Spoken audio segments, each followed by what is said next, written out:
when you finish the salah, and salah is one of the best acts of worship done with the body. When you finish the salah, what's the first thing you say? Say astaghfirullah 3 times.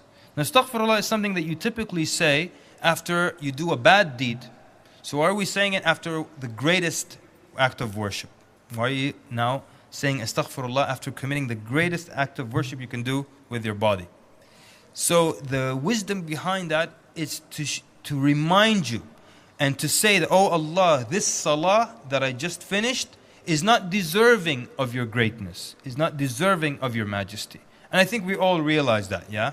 Like we go into our salah and we start to think of all kinds of things, right? We do calculations, we plan the rest of the day, and then we remember, oh wait a minute, I'm in salah, let me focus. 2 seconds, boom, I'm outside in the street again, yeah? And after this type of salah, we're supposed to become arrogant. Far be it, wallahi, from the believer to get arrogant.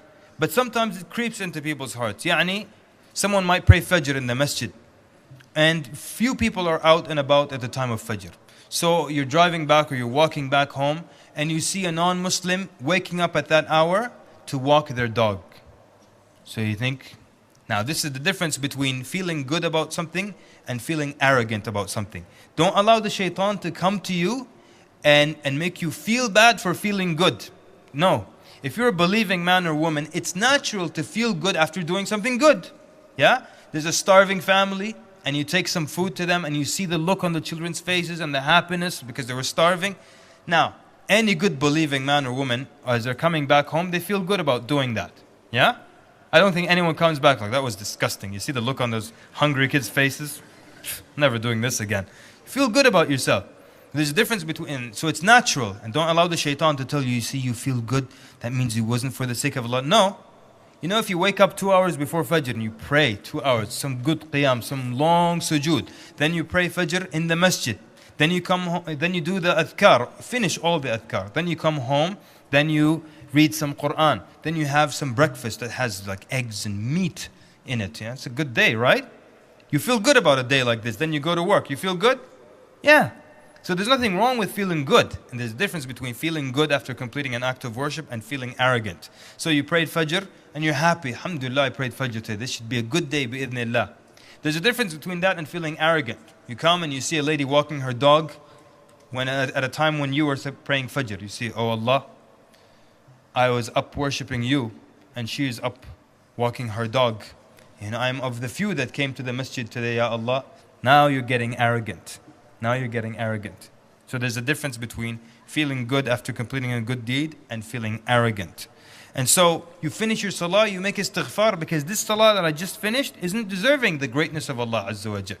Look at the quality and the quantity of the worship that the angels are performing. And Nabi Sallallahu Alaihi Wasallam explained, and they have been doing so ever since Allah created them. How long is that? Is that thousands of years? Is that millions of years? They have been doing so, worshipping Allah ever since Allah created them. They've been worshipping Him like that, in sujood or in ruku' and standing in salah. Now, we're talking about quality and quantity. Quality because the angels, they don't think of anything else. They don't stop and think, well, I have to go see the kid, pick the kids up from school. It's quality, focusing, and quantity. And the Prophet ﷺ explains that they will continue worshipping Allah until the horn is sound to announce the day of judgment. And when they hear the horn and they hear that it's the day of judgment, what will they say? They will say, Ya Allah, we have not worshipped you enough. We have not worshipped you enough. Because they truly understand the greatness of Allah Azza wa Jal. And if we truly understood the greatness of Allah, there's no way we finish the salah and feel like, Alhamdulillah, look, finished. There was one row only, half a row, and I was amongst this half row who came here to worship Allah. Never. We'd never feel that way about it, ever. And if you always are aware of the greatness of Allah Azza wa Jal, you wouldn't have these times where you feel like, right now everything is going well. You start to look at things that are haram, you start to do things that are haram, not care about extra reward, extra good deeds, nawafil. It wouldn't happen like that. Excuse me.